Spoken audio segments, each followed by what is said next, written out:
Just set up the Cuben fiber hammock gear tarp in my backyard. And my neighbor just turned on the sprinkle system, so it sounded like it was raining in here. I have the top of it all popped out with this sweet system that I'm going to show you here in a minute. But I just wanted to give you a quick walkthrough of how I do my hammock gear Cuben fiber tarp, because this setup is amazing. This setup is amazing, and I just want to share it with everybody. So come with me and check out this sweet ass tarp.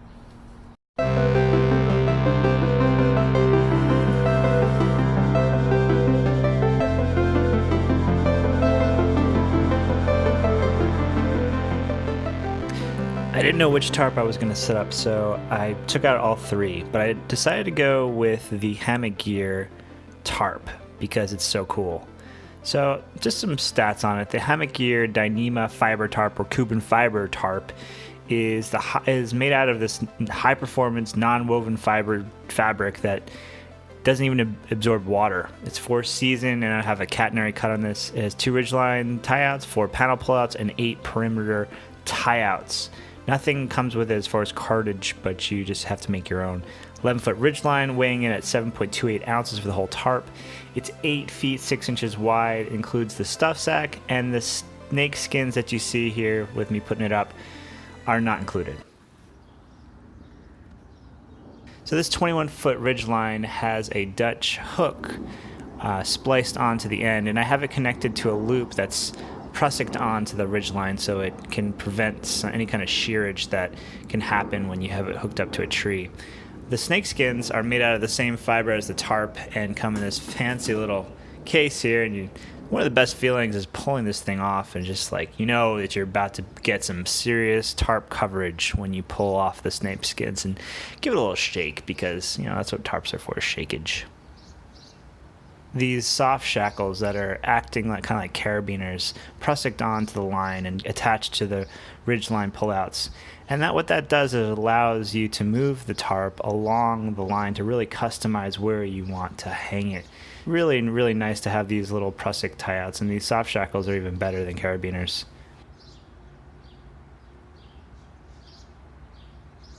The tie-outs are marlin spike hitched onto the line with some shock cord at the top, and we'll show you that in a second.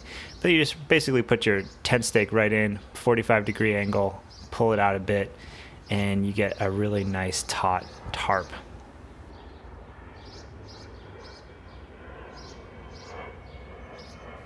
So from the bottom we have our tent stake, our Zing It 1.75 millimeter line, right up to our tarp worm, which is attached to some shock cord, and that is larks headed right on to the end of the tarp here.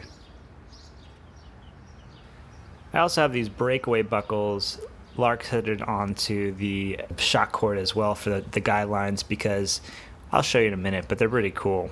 I'm going to go ahead and get the rest of these tarp lines tied out, and I want to show you this really sweet video that I found from Triple Nickel, and he put in these amazing little pop outs for the tarp, and I was so blown away by them I had to just get in there and make them myself. So I grabbed my Zing It, my gray Zing It this time, and started measuring out some cord. And basically what it is about a 1.5 foot line with an overhand knot on one end and a knot on the other, and a prussick loop that's right in the middle. And that's just going to be for tensioning down the poles as they kind of lay across the ridgeline across the top. So as you see here, I'm just finishing up my last set.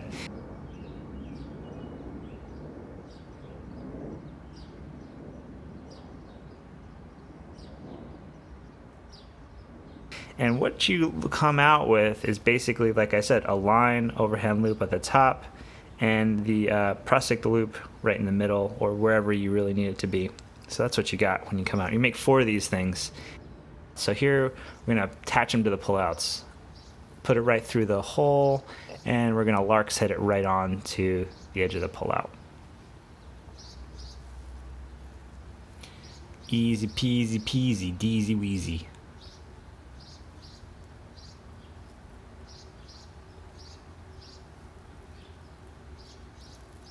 This is the cool part. So you put your hiking poles right into those prusik loops, and you kind of extend that poles out pretty far. Both loops kind of go on both ends of the poles, and as you can see, a huge amount of space is already being created. You do it with the other one, same process. Put your poles on one end, the loop onto the other side, and make sure that your pole is resting right on top of the ridgeline. And once you have it all tensioned down, it's very secure. It's actually really secure, and you can kind of shake the tarp and nothing really happens. Making sure you hold one end, you can pull the loop along and really tension it down.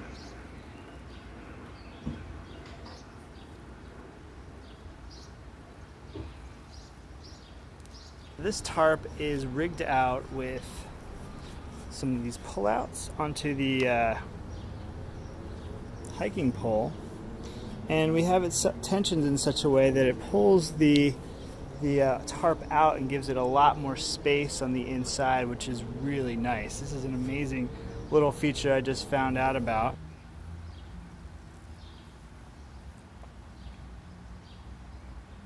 And on the doors on this tarp, so there's these doors right here, which are underneath the poles and the pullouts, and they're connected together using the same method as we're going to be using for the doors. So if we have alternating breakaway buckles on either corner, we can actually connect them together, which is a really neat little trick. And these doors can be closed down if we want to into storm mode, which is when it's raining, it's really windy, we can just pull the door shut and it looks a little bit like this. So we've got this door here that's clipped into the side on the opposite guy line.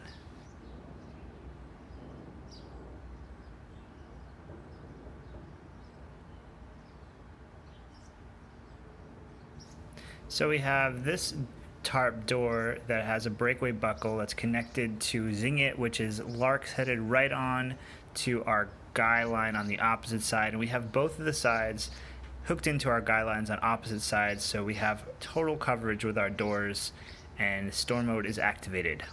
What's really great is because these are tensioned right onto the actual guy lines, in the middle of the night if it starts storming and I don't have it in storm mode, I can wake up, unclip those lines, and just clip them inside of the tarp very, very easily without having to get out of my tarp and get wet.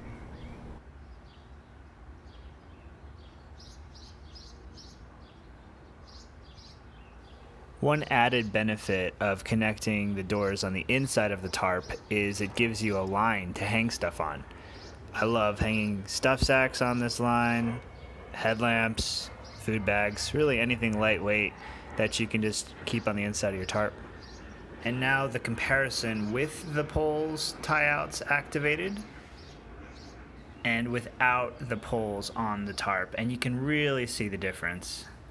One of the last things we're going to do here to wrap up the video is put the tarp into porch mode, because porch mode is amazing. Got the wide open views, you can see out, and you're still super protected in your tarp. Porch mode is killer. And not only is it killer, but it's super easy. Take your regular setup, Marlin spike hitch your line right onto your pole, and take another line, Marlin spike that onto the pole and run that down to your stake. And put the pole at a nice degree angle, and there you go. You're in porch mode. So while there are a ton of really wonderful features about this tarp, it is a bit pricey, and that is why it is my third tarp that I've bought. So I've got the the Mac Cat Fly tarp, and this is my third, the Hammock Gear tarp. It is very expensive, but also super, super lightweight. So if you are in the market for a ultralight backpacking tarp that has tons of features, super customizable, really, really wonderful to use, and let me just make a fourth point again, it is very, very, very light. This is the tarp for you. Big time hammock nerd, big time ultralight gear nerd. So yeah, gotta embrace who you are and gotta embrace what you love. So this is the tarp that you want to get when you want to go really, really light in the backcountry. If you have any tips, tricks, or comments that you want to share with folks or with me, put a comment below and I will read it and review it, love it, savor it, eat it for breakfast, whatever. Thanks again for watching.